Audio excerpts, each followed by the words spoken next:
করুণ অবস্থায়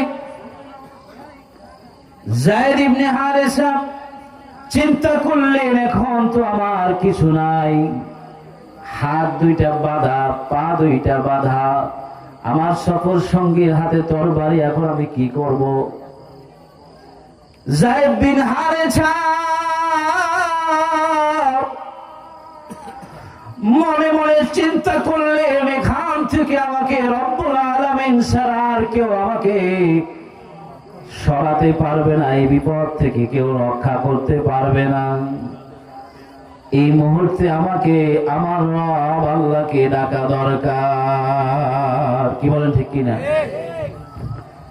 যায়েদ বিন হারেসা ডাক দিলেন, আগিসনি ইয়া রহমান।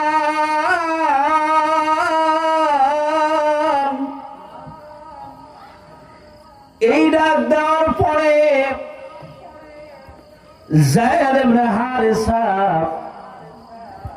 মনের মধ্যে প্রশান্তি অনুভব করলেন, কারণ এই গুহার মধ্যে কোনো আপনজন নাই, কে বাঁচাবে? রব ছাড়া কেউ নাই। রবকে ডাক দিলাম, রব আপনি ছাড়া এই মুহূর্তে আমাকে বাঁচাবার আর কেউ না।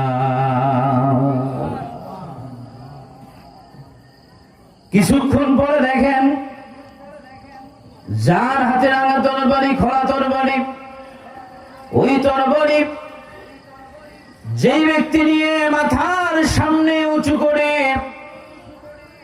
দাঁড়িয়ে বলে, যায়েদ ইবনে হারেসা তোকে কে রক্ষা করবেন? যায়েদ ইবনে হারেসা বললেন, তুমি তো আমার সফর সঙ্গী ছিলা, তুমি আমাকে খোলা তরবারি, রাঙা তরবারি দেখিয়ে বলো কে রক্ষা করবে? আমাকে আল্লাহ ছাড়া আর কেউ রক্ষা করতে পারবে না। আমাকে আল্লাহ, আমার রহমান, আমার রহমান আমাকে দয়া করবে। সুবহানাল্লাহ বলে। হঠাৎ করে গুহার দিক দিয়ে মুখ দিয়ে যেন কে ডাক দিল, মুনাফিক। একবার, দুইবার, তিনবার যখন ডাক দিল, তখন চিন্তা করলো, এই মরুভূমির মধ্যে পাহাড়ের পাদদেশে কে আসবে? মুনাফিক বলে ডাক দিছে। আর ওইটা তো মুনাফিক যায়েদ ইবনে হারেসার সাথে, উনি আসছে ওনার সফর সঙ্গীকে হত্যা করতে চায়, কতল করতে চায়। মুনাফিক সামনে গুহার যখন আসলেন, এসে দেখেন একটা ঘোড়ার উপরে সবুজ পাগড়ি, সবুজ পোশাক পরিহিত, খোলা তরবারি। বললেন, মুনাফিক সামনের দিকে আগা। এইরকম করে মুনাফিকের চুল ধরে, বাম হাত দিয়া চুল ধরে, ডান হাত দিয়া ওই মুনাফিকের গর্দান ঘাড় থেকে আলাদা করে দিচ্ছে, আলাদা করে দিচ্ছে। এখন সফর সঙ্গী আর আসে না যায়েদ ইবনে হারেসা। এরকম করে তাকে আসে, কে আছো? আমাকে আমার হাতের বাঁধন খুলে দাও। ওই ঘোড়ার উপরে যিনি বসা ছিলেন, মুনাফিককে যে কতল করলো, হত্যা করলো, তিনি আসলেন, এসে হাতের বাঁধ ছুটায় দিলেন, পায়ের বাঁধ ছুটায় দিলেন। বলেন সুবহানাল্লাহ। যায়েদ ইবনে হারেসা বলেন, আপনি কে? আপনার পরিচয় কি? এই মরুভূমির মধ্যে কোন মানুষ তো থাকার কথা না, আপনি কোথা থেকে আসলেন? তখন বললেন, আমি হইলাম জিবরিল আমিন, আল্লাহ পাকের পাঠানো ফেরেশতা হযরতে জিবরিল। বলেন সুবহানাল্লাহ। বলেন, আপনি যখন আল্লাহকে আদেশ নিয়ে রহমান বলে ডাক দিছেন, আল্লাহ রাব্বুল আলামিন বলে, যাও জিবরিল, যায়েদ বিন হারেসাকে বাঁচাতে হবে। খবরদার ওই মুনাফিক যেন তাকে হত্যা করতে না পারে। আমি সিদরাতুল মুনতাহায় বসে, এই জন্য মুনাফিক বলে একটা ডাক দিছি। সুবহানাল্লাহ। ভাইরা আমার, বন্ধুরা আমার, লম্বা হাদিস, লম্বা ব্যাখ্যা বিশ্লেষণ। এই কথার অর্থ হল আল্লাহ রাব্বুল আলামিন হইলেন দয়াময়, করুণাময়, তার চাইতে দয়া কারো কি বলে আছে? কি বলে আছে? নাই। তাহলে যে আল্লাহ রাব্বুল আলামিন আপনাকে আমাকে সৃষ্টি করলেন, আল্লাহ রাব্বুল আলামিন আশ-শামসু ওয়াল কমারু বিহুসবান, সূর্য চন্দ্র হিসাব মতো আল্লাহর হুকুমে চলে। চলে কি চলে না?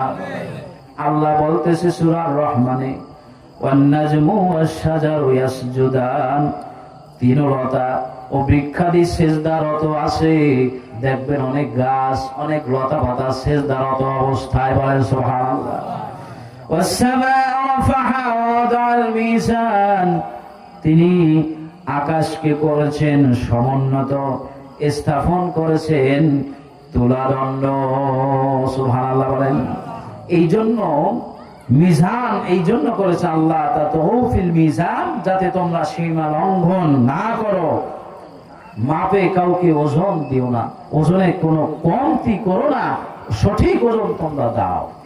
কার কথা? আল্লাহর কথা। তাহলে আল্লাহ বলতেছে চন্দ্র সূর্য আল্লাহ পাকের হিসাব মতে, আল্লাহর হুকুম মতে চলে, কিন্তু আপনি আমি চলি না। কি বলেন? ঠিক কি? আপনি আমি বয়স বৃদ্ধ হয়ে গেছে, দাড়ি পেকে গেছে, কিন্তু মৃত্যুর কথা স্মরণ নাই। কি আছে? একটা পাখি আছে, কোকোনাস পাখি। পাখির নাম কি?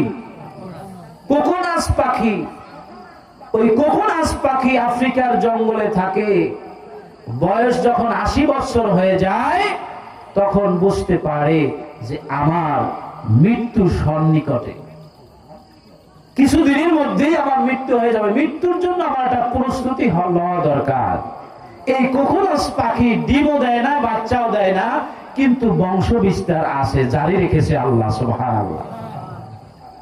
কোকোনাস পাখি বয়স যখন 80 বছর হয়ে যায়, আফ্রিকার জঙ্গল থেকে কোকোনাস পাখি চন্দন কাঠ, গ্রীষ্মকালীন সময়ে চন্দন কাঠ উনি সংগ্রহ করতে থাকে। চতুর্দিকে সংগ্রহ করতে করতে, কাঠ সংগ্রহ করতে করতে আপনার গোলাকার করে অনেক উঁচু বানায় ফেলায়।